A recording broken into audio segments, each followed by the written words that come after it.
Horton fail. I was scrambling to find the clip of Ike Eisenhower, the short version, about how if we're to be free, we must resist the influence of the people who make the weapons over the government that uses the weapons. You know, it was his last day in office, and it was way too little too late after he built thousands of hydrogen bombs and taken over half the world and overthrown legitimate governments in Guatemala and Iran and God knows where else. And then this bloody-handed monster said, by the way, I've left you a force in American life that you'll never be able to undo again. Good luck, everybody. And then turned it over to Mr. Missile Gap and Mr. Escalation, right-wing Democrat John F. Kennedy. So here we are stuck with this madness. It's not the military-industrial complex anymore. It's not even the military-industrial congressional complex anymore, which is what Ike wanted to call it in the speech in the first place. Now it's just the complex. Now it's the American economy, the American way of life. And our guest is Nick Turse, and he's the author of The Complex, How the Military Invades Every Bit of Our Society. I'm sorry, I forgot the rest of the subtitle. Welcome to the show, Nick. How the hell are you? Good, Scott. Thanks for having me on. Everybody, you can find Nick at nickturse.com. That's T-U-R-S-E, nickturse.com. You can read him at Tom Dispatch and at Alternate. Right now he's in the middle of a book, right? Kill Anything That Moves, about Vietnam. Yes. That book's in the works. And then I have a new edited collection that's just come out. Right on. All right. So tell us about this complex. Draw a picture of this thing so that people can understand this quasi-free market we have in this country. Well, in the complex, what I look at is something that it's akin, I say in the book, to the Matrix of the movies. It's something that invades every facet of our everyday lives. This is it's not the military-industrial complex of Ike's era. This is something much larger, much more insidious, and its tentacles are everywhere. From the corporations that supply the food in our grocery store shelves to the studios that make the movies that everyone goes and watches. Well, now, how can that be? I mean, I guess, well, first of all, start with the movies there. If I remember right, and it's been quite a long time, but didn't Karl Rove take a trip out here to L.A. in, say, late 2001, early 2002, and remind them of the bad old days and how we don't want it to be like that anymore, do we? Yeah, the military's made a major effort when it comes to movies. It used to be done on an ad hoc basis, and I mean their influence in Hollywood goes back to the silent era. But in recent years, they've taken it up not just one notch, many. Right now, they rent an entire floor of an office building in Los Angeles, where they have special media liaison offices for each of the service branches: the Army, Navy, Air Force, Marines, and the Department of Defense writ large. And what they do is they offer their services to Hollywood studios. If you want to make a big budget blockbuster, one of those big summer movies like Transformers or an Iron Man, and you want the latest military hardware, you submit your script to them. They'll look it over. If they see anything objectionable, they'll make the changes and tell you what needs to be done so that you can get a hold of this glitzy taxpayer-funded hardware that isn't available anyplace else in the world. Well, so give us a rough ballpark. Are we talking about over, say, I don't know, the last 20, 30 years? Are we talking about tens of movies, dozens, hundreds, thousands of movies have been influenced this way by the Pentagon? Yeah, it goes into the hundreds. This is the way that business is done in Hollywood these days. Yeah, well, I'm glad that you mentioned Transformers specifically, because I went and saw Transformers with a young boy who's very important to me in my family, who I won't identify any more specifically than that. And I took him to see that, and it started out with a giant Army commercial. And I said to him, but really loud so the whole place could hear me, wow! So if I join the Army, I get to stay in, I guess, what looks like Tennessee the whole time. And there's no Iraq or Afghanistan in the commercial at all. Join the military, you get to ride around in the back of a C-130 goofing off all day. It's great fun, was what the commercial said. And then we had a long talk after the movie was over about how every single thing in that movie is a Lockheed product. And that is not an accident. And this is not about defending us. And why the hell does America have a base in Bahrain anyway, young man? You need to ask yourself that. And you know what? I love Transformers. I grew up, I was the biggest Transformers fan in the whole world when I was in 4th grade. And I felt really betrayed by that personally, to be honest. But anyway, so I don't know if you have anything more to say about that specific subject, but I mean, that's really powerful propaganda about what fun a F-22 fighter's gotta be. And you know, I was what, 10 or 11 when Top Gun came out, and the first thing I did was go home and play F-14, man. Sure, I think we were all there at one point. So, yeah. Well, now talk about the food on the grocery store shelves, because I think this is a good example. You know, we could even be talking about shoes. We could be talking about anything, right? Pretty much any real successful business in this country, part of their business plan has to be sell things to the Pentagon. Yeah, I mean, it's a huge market, and, you know, just about everyone's in it from, you know, it's almost impossible to walk down, you know, a grocery store aisle and not find, you know, the shelves just filled with products that are somehow wrapped up with the Pentagon. You know, it's a great way for these companies to make easy money. Pentagon pays, you know, top dollar, and you know, without an anti-war movement in this country, without you know, a popular discussion on what a military contractor really is, they're able to, you know, get away with this without people really having any idea the companies that they're supporting. Mm-hmm. So, you know, it's really the parallel, or like the more specific case, I guess, that comes up in my mind is, you know, when Chalmers Johnson talks about, okay, so they make whatever B-2 bomber or B-12, whatever, I forgot they call them, that's the vitamin. Anyway, they make these bombers, and they have one part made in every single congressional district in the country if they can, in order to, you know, spread the demand for the jobs to keep the thing going out, so that no regional collection of congressmen could ever agree to shut something down and cost them. But where the rubber really meets the road, it seems like, is, you know, the tube sock company lobbyists. They don't want an end of the war either, man. They're selling massive tube socks to this thing. And if it came down to it, they're imperialists. They got to get those socks sold. And this is the most important captive market of all. And so that it just shows how the incentive structure, the whole society, has been completely distorted by this.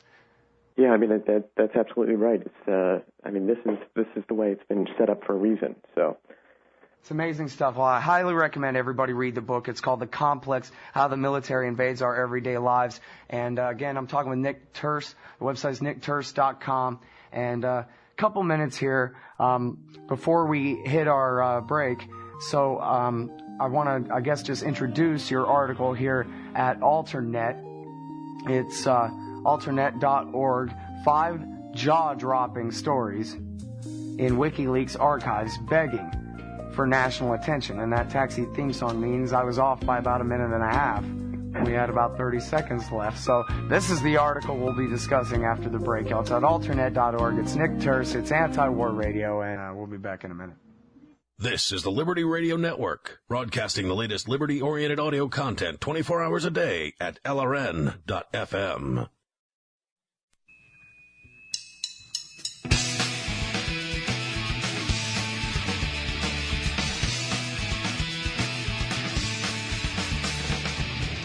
All right, y'all, welcome back to the show. It's Anti-War Radio. Wrapping up the show for the day and the week here with Nick Turse. His website is nickturse.com, Turse, nickturse.com. The book is The Complex: And you can find his articles at Tom Dispatch as well as alternate.org, where he's got a new one called 5 Jaw-Dropping Stories in WikiLeaks Archives Begging for National Attention. And, I don't know how to craft a perfect segue to this or anything, but the point is that America is a global empire, and the military-industrial complex and the associated distorted economy and the biggest parts of all of that have us on this crusade to take over the world, basically. Not that it's working out very well, and not that it's possible with giant powers like Russia and China refusing to give up their independence to us. But anyway, they're going to try anyway, and they have been. And the way that they get away with the worst of their deeds is secrecy. And that's what it's all about. Barack Obama continues to rack up victories defending George Bush's secrecy policies. And on we go. It's like Bush's third term.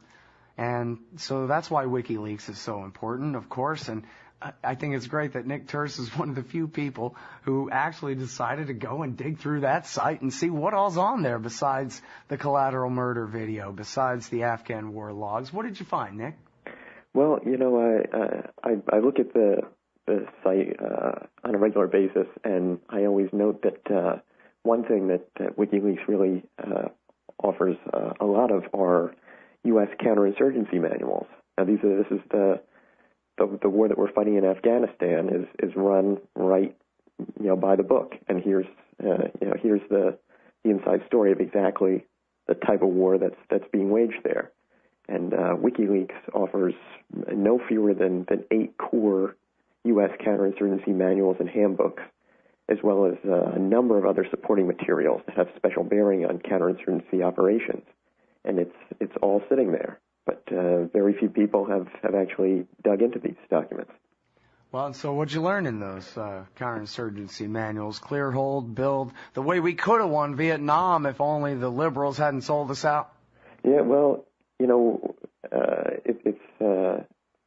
it's interesting that you mentioned Vietnam, because what I noted most about these manuals is that they're incredibly unsophisticated, and they rehash a lot of well-worn and not terribly effective material on guerrillas and conventional efforts to defeat guerrillas. It's really like reading a Vietnam-era manual. The thinking hasn't changed much, and as we can see from the results on the ground, the results haven't changed much either. There's a counterinsurgency-related document there, from 2008, the U.S. Army's Unconventional Warfare Guide, and that document's typified by acronyms and a lot of jargon and gibberish on everything from U.S. national power and how it's perceived around the world to some just utterly false statements. One of the most egregious in there, just quote a line from it. The United States avoids resorting to military force, preferring to wield all other instruments of power in pursuit of national objectives. Now, this is quite obviously people from the Philippines, Nicaragua, Haiti, the Dominican Republic, Korea, Vietnam, Cambodia, Laos, Grenada, Panama, Iraq, Afghanistan. I'm forgetting others, but they certainly dispute that assertion. The idea that the U.S. doesn't like to and often doesn't resort to military force, and that's what these manuals peddle: a false version of U.S. history and a sanitized version of war that doesn't bear any relationship to what's actually going on the ground. Well, I guess it is kind of fun, isn't it, to peek in the mind of what the people with the power tell each other. This is one thing that's been tripping me out lately, actually, is, and I guess I kind of knew this all along, but it's kind of hit me harder since I read The Good Soldiers by David Finkel. And, there was nobody in that entire platoon, including Lieutenant Colonel Kozlarich, who had any idea what in the hell they were doing there, or who they were supposed to be shooting at, or why, or who was on whose side in the war that they were in the middle of, that they were perpetrating. I mean, it was like their orders were the same line of BS in Bush's speech, Right. Yeah, I mean, this is what you find in a lot of the military documents. They're confused and confusing. Yeah. Well, and so no wonder they do such a horrible job at even committing acts of violence that they try to commit, you know? It's a disaster. It is. All right, so what else did you find in here? Well, there's an interesting report called the Marine Corps Mid-Range Threat Estimate, 2005 to 2015. And they look back and forward. It's the Marine Corps' Intelligence Global Threats Branch that put this out.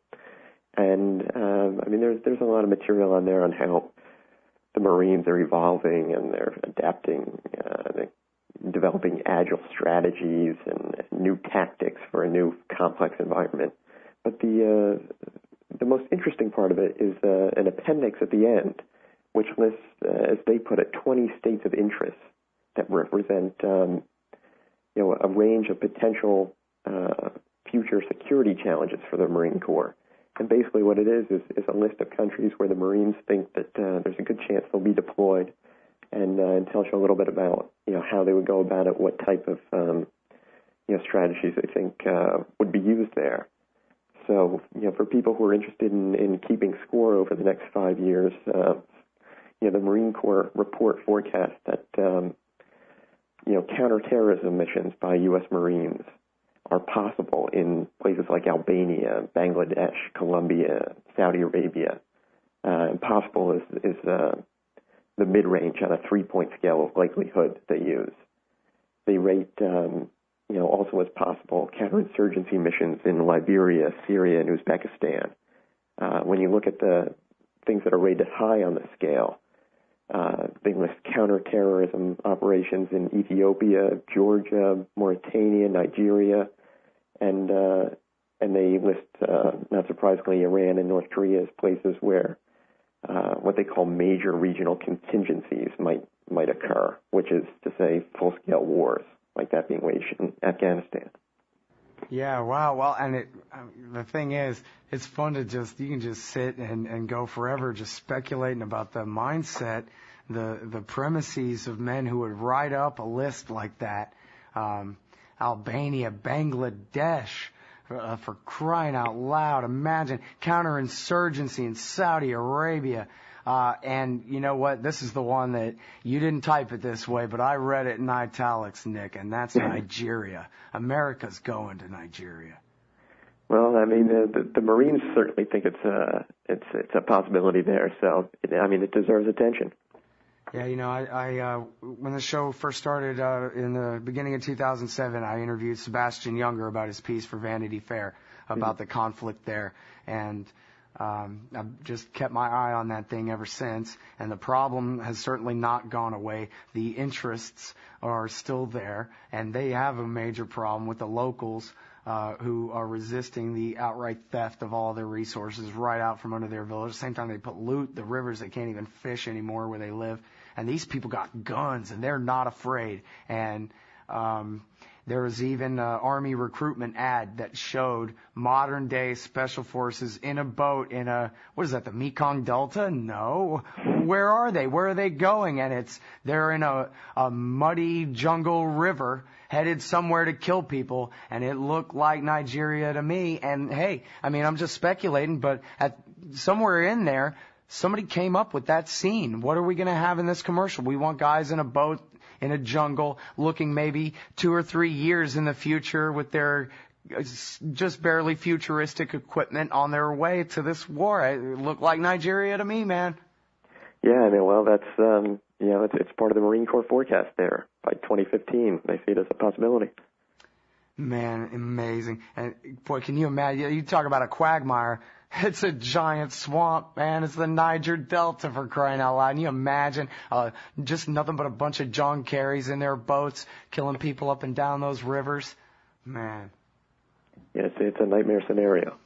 Yeah, well, so, tell us a little bit about the form of WikiLeaks, William, what people can find there, the country designations and all the wide and varied states of interest. Of course, some people even say, well, they must be CIA because they have so much about China and other countries that the Americans aren't down with. That is it is a popular misconception about WikiLeaks. I've read on some right-wing sites where they say that it's simply U.S. government documents there, but as you say, on the other side, people say CIA because there's plenty of foreign government material there, and it's across the spectrum. There's things on China. There's secret Israeli government documents that are there on settlement building.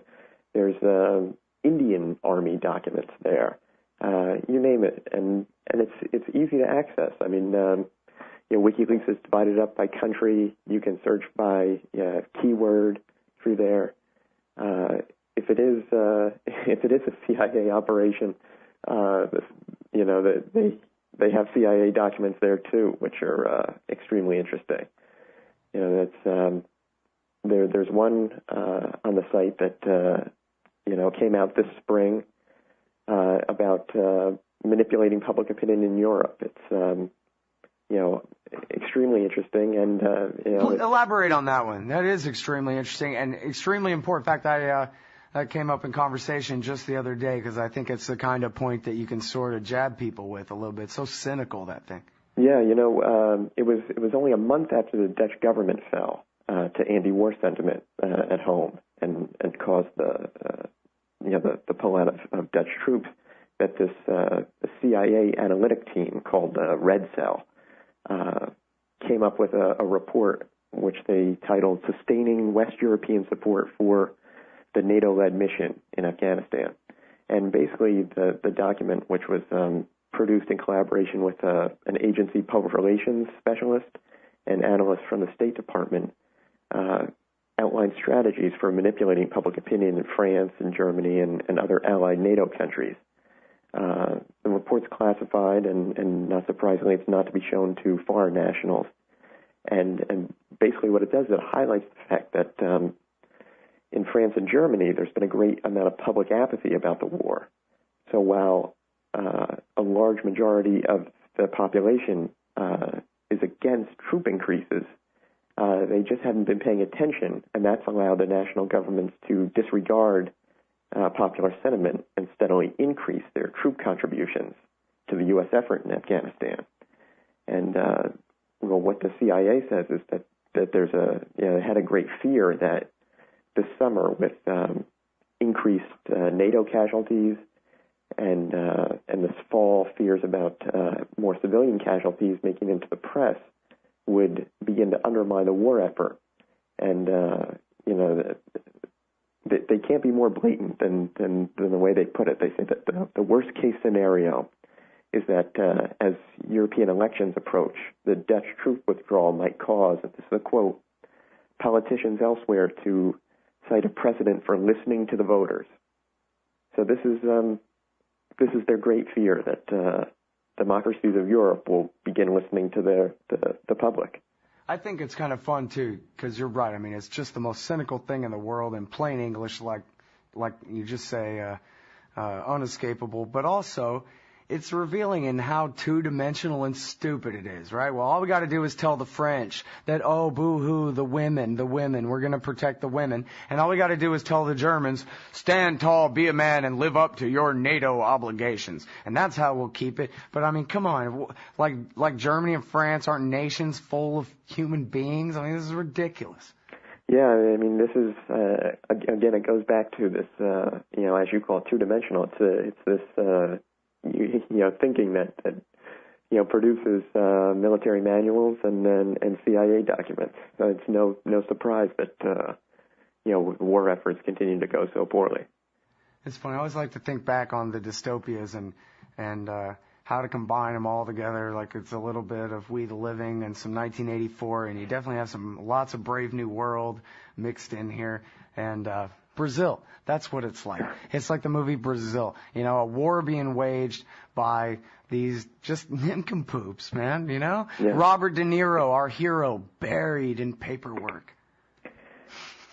Yeah, I mean, it's exactly what's going on.